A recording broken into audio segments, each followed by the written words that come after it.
एक बार एक ध्यानी व्यक्ति एक वृक्ष के नीचे बैठकर ध्यान लगा रहा होता है। अचानक उसको एक लकड़हारा नजर आता है जो लकड़ी काट रहा होता है। पहले दिन वह व्यक्ति उस लकड़हारे को देखता है पर उससे कुछ नहीं बोलता। दूसरे दिन वह व्यक्ति उस लकड़हारे को फिर देखता है पर कुछ नहीं बोलता। पर जब लकड़हारा तीसरे दिन उसी जंगल में उसी ध्यानी व्यक्ति के पास लकड़ी काटने के लिए आता है तो वह ध्यानी व्यक्ति उस लकड़हारे से कहता है, सुनो भाई, तुम रोज यहाँ लकड़ी काटने आते हो, बहुत मेहनत करते हो, तुमने तो बहुत अच्छा खासा धन इकट्ठा कर रखा होगा। उस ध्यानी व्यक्ति की बात सुनकर वह लकड़हारा हंसता है और कहता है, जैसा तुम सोच रहे हो वैसा कुछ भी नहीं है। इन बहुत सारे लकड़ियों से मुझे बहुत कम कमाई होती है, जिसके कारण घर का खर्च ही बहुत मुश्किल से चल पाता है। उस लकड़हारे की बात सुन वह ध्यानी व्यक्ति उस लकड़हारे से कहता है, तुम यहाँ से कुछ आगे क्यों नहीं जाते? आगे जंगल में चंदन के वृक्ष हैं। क्या तुम नहीं जानते कि चंदन की लकड़ियाँ बहुत महंगी बिकती हैं? ध्यानी व्यक्ति की बात सुन वह लकड़हारा सोचता है कि यह व्यक्ति झूठ बोल रहा है, क्योंकि आगे कहीं चंदन के वृक्ष होते तो यह व्यक्ति यहाँ वृक्ष के नीचे क्यों बैठता? उन लकड़ियों को बेचकर धन न कमा लेता? फिर यह सोचता है, क्यों ना एक बार जाकर देख ही लिया जाए, हो सकता है यह सही कह रहा हो। उस ध्यानी व्यक्ति की बात पर विश्वास कर वह जंगल में आगे जाता है। फिर वहाँ वह जो देखता है उसकी सारी समझ हिल जाती है। वह सोचता था कि जंगल के बारे में उससे ज़्यादा कोई नहीं जानता। वह अपने चारों तरफ चंदन के वृक्ष देख उसकी यह गलतफहमी दूर हो जाती है। वह वापस उस ध्यानी व्यक्ति के पास आता है और कहता है, मैंने तुम्हें गलत समझा, मुझे क्षमा करो। मैं सोच रहा था तुम झूठ बोल रहे हो, पर वहाँ तो सच में चंदन के बहुत सारे वृक्ष हैं। लकड़हारे की बात सुन वह ध्यानी व्यक्ति उस लकड़हारे से कहता है, तुम्हें क्षमा मांगने की कोई ज़रूरत नहीं है, क्योंकि मैंने तो तुम्हें वह बताया जो तुम नहीं जानते थे। अब वह लकड़हारा जलाने वाली लकड़ी छोड़कर चंदन की लकड़ी बेचना शुरू कर देता है। वह एक बार लकड़ी काट कर ले जाता है, बेच देता है। उसके बाद वह 3-4 दिन आराम से बैठकर खाता है। कई महीनों तक ऐसा ही चलता है। फिर एक दिन वह उस ध्यानी व्यक्ति से फिर मिलता है।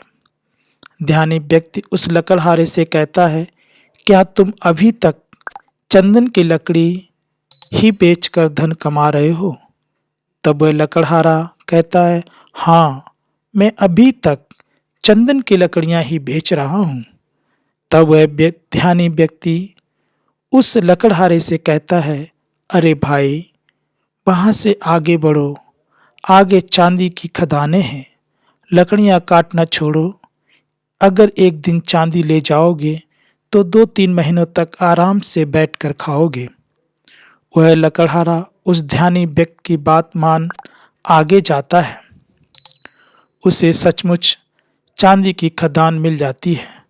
वह खूब सारी चांदी लेकर घर चला जाता है और 5-6 महीने तक जंगल की तरफ वापस नहीं जाता। उस लकड़हारे को उस ध्यानी व्यक्ति से ऊपर अब पूरा विश्वास हो गया था। वह एक बार आता, चांदी भर के ले जाता और कई महीनों तक आराम से बैठकर खाता।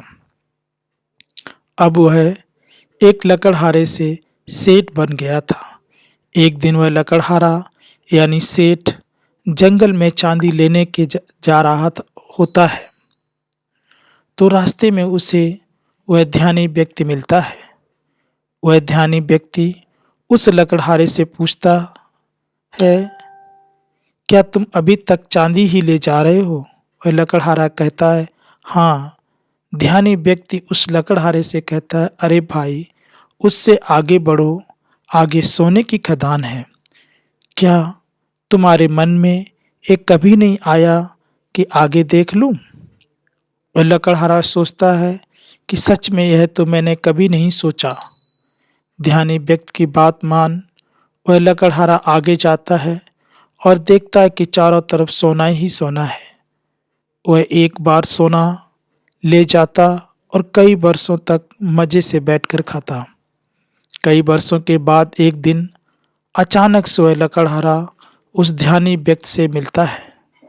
ध्यानी व्यक्ति उस लकड़हारे को देख कहता है, क्या तुम अभी तक सोने की खदान तक ही पहुंचे हो? वहां आगे बढ़ो, आगे हीरो की खदान है। वह लकड़हारा आगे जाकर देखता है और पाता है कि चारों तरफ हीरे ही हीरे हैं। अब तो उस लकड़हारे के ठाट बाट राजाओं जैसे हो गए थे। उसने महल खड़े कर लिए थे।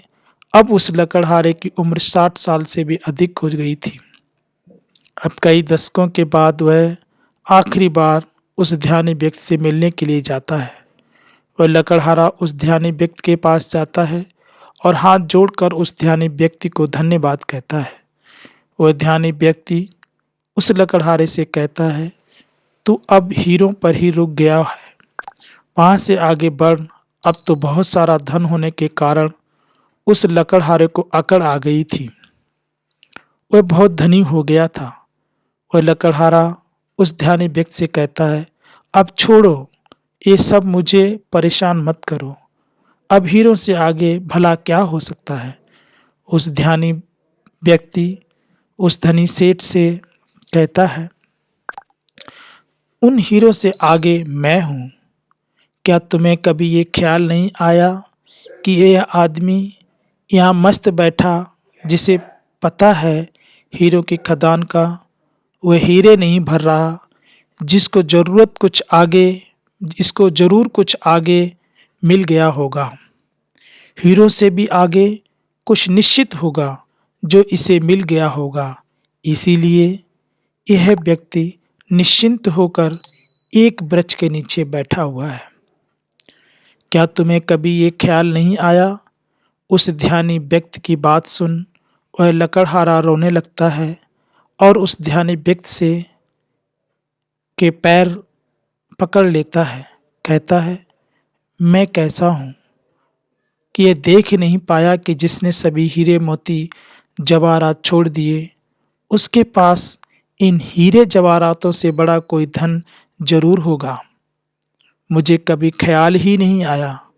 मैं जानता हूँ कि तुम्हारे पास वह कौन सा धन है जिसके सामने इस दुनिया का सारा धन छोटा है।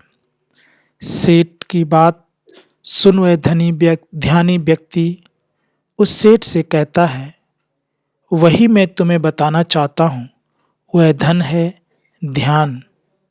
वह सेठ उस ध्यानी व्यक्ति से कहता है, पर मुझे तो ध्यान करना ही नहीं आता।